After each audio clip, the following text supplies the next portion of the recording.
Anyway, I feel like snapping today. So listen, I've got 2 points I want to discuss with you, and I just have to just put it out. I just have to do it. So anyway, the first point is anything that can be labeled, yeah, is within something, yeah. Think about this critically, what I'm telling you. So the human being can be labeled. Yeah, we have arms, we have legs, we have sexual organs, blah, blah, blah. We have head, eyes, all these things. We have all these things that can be labeled as part of the thing. Yeah. Now, pause that for a second. Yeah. Water is water. Yeah. Water cannot be labeled because water is water. It's an element. It's primordial to this place. Yeah. It's consciousness. It's primordial. Yeah? It's consciousness in another form. Yeah? Let's call it liquid. That's why it's an element. It's a fractalized version of the one thing. Fire cannot be labeled, okay? A fire is a fire. It doesn't matter. It's one thing. Another reflection of the one. Yeah?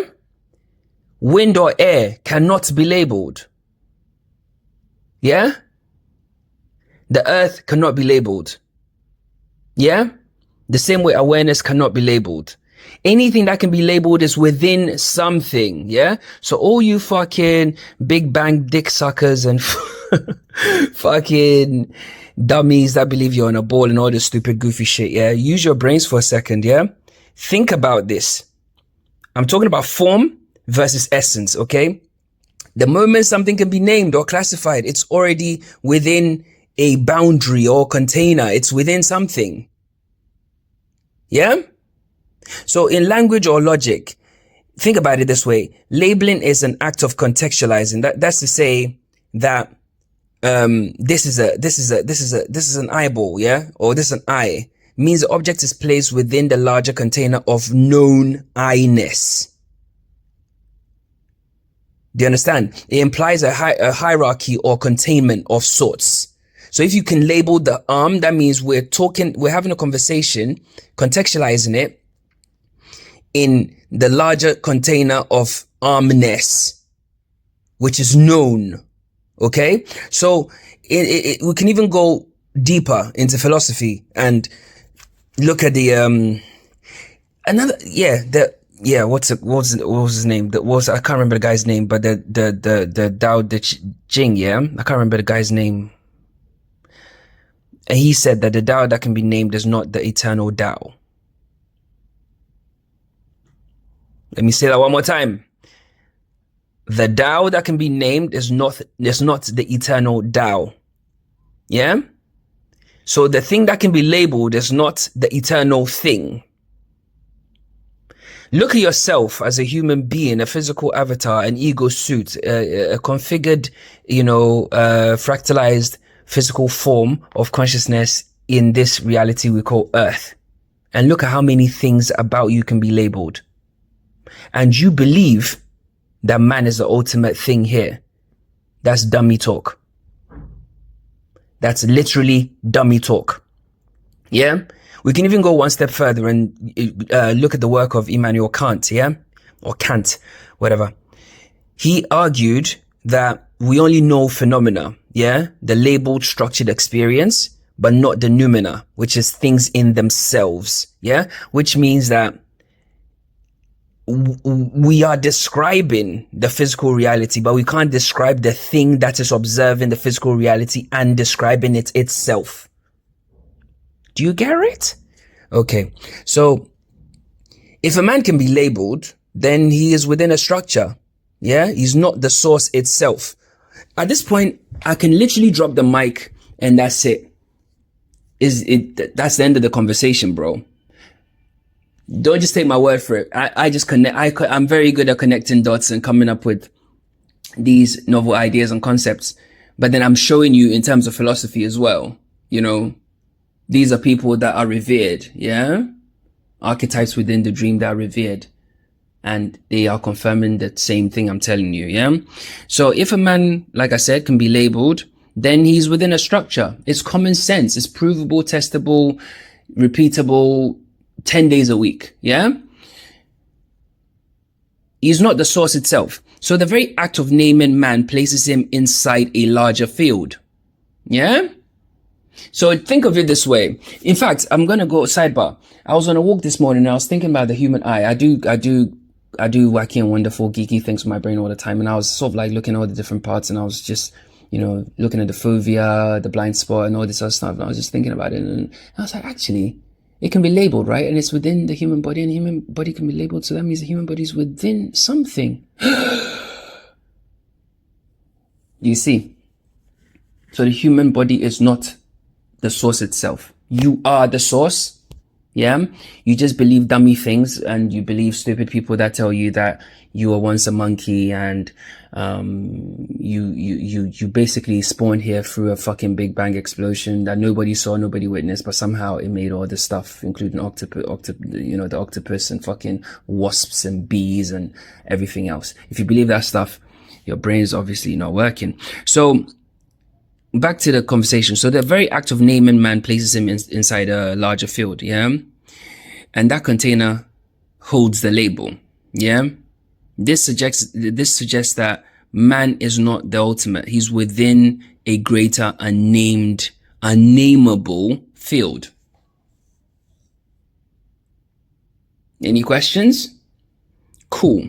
Now, the second point I want to make today is water can cut stone, yeah? But water cannot enter stone. Consciousness and matter can't fuse. Fusion is impossible. Spirit and matter will always remain separate. Yeah? No matter how immersed I am in the game, I am not the avatar. Only dummies think they are the avatar. Yeah?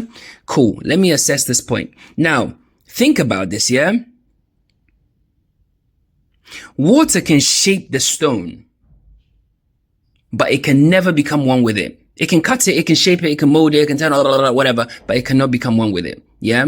In the same way, consciousness can influence matter, but it cannot be matter. Any questions? Cool. Now, let's look at this a little bit deeper, and maybe I'll even look at a counterpoint. So yeah, actually, let's address that first. So in neuroscience and quantum physics, there are some people that posit that consciousness emerges from matter, dummies. And there are others like the idealists and the psychists.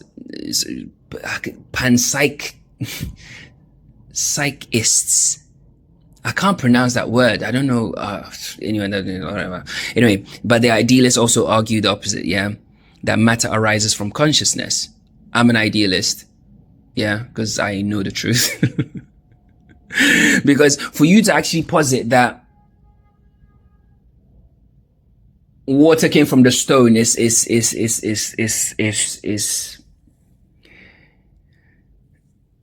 dumb, or the stone came from water, or water came from fire, or fire came from water. It's stupid.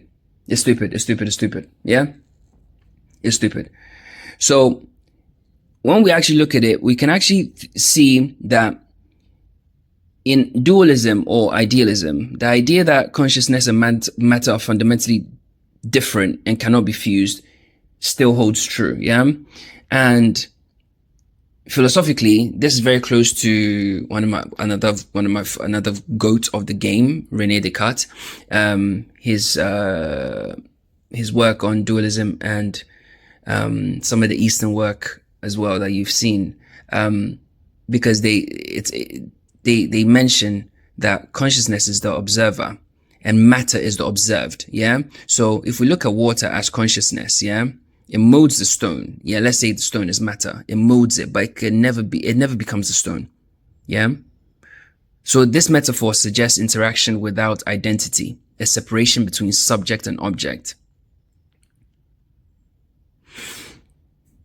It's true, bro. And I know some people argue that, well, fusion is impossible, and to say fusion is impossible is debatable. Blah, blah, blah. But let's think about this critically, bro. If we look at the elemental energies here, yeah, water, earth, fire, and water. Water, earth, fire, and air, yeah? They are expressions of the one. It's fractalized. I did a visual on this months ago. You can go check it out. Can't remember. I think it's called an apple. I don't know. I think I put some emojis on it. I think if I find it, I'll put in a thing. But I've spoken about this. But essentially, they are fractalized forms of the one. Yeah. Okay. So, whilst in this game, in this construct called Earth, they can interact with each other, they can mold each other, they can play with each other, but they can't fuse ever. They can't ever fuse. Because all those elements have a spiritual side and a matter side.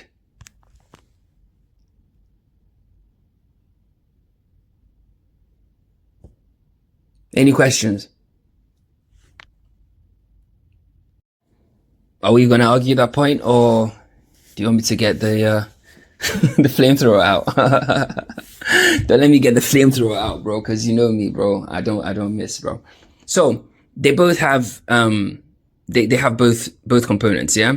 So then it confirms that having both kind of like aspects, I don't even know how to frame it. It's like both aspects exist, yeah, side by side, yeah. So you might think, oh well, if you look at the elements, they have both components, so therefore they've already fused as one. But what you gotta realize is those elements are it's hard to, I can't even find the word in English. They are constantly evolving and they're shaping. It's like both elements existing, it's just shaping itself. But then whilst we observe in the snapshot of life as, oh yeah, they fuse together, over the experience of time or life, yeah, they will separate once again. You see the water cycle, fires don't rage on forever, do they? Like, they will separate. Do you understand? They will separate. The wind doesn't all the time, it changes. Yeah. So like I remember there was a video I told you guys, I reminded you that you are the children of change. You are change itself. Yeah. Fusion is not possible with matter. You can't merge with it. You can experience it, but you can't merge with it. Okay. So yeah, the materialists will come and tell me that fusion is possible, but what do they know? Because obviously when they die, they take their bodies with them, don't they, dummies? But whatever. But whatever. Yeah. So anyway, that's just that. I just felt like spending a few bars this morning, man. Peace.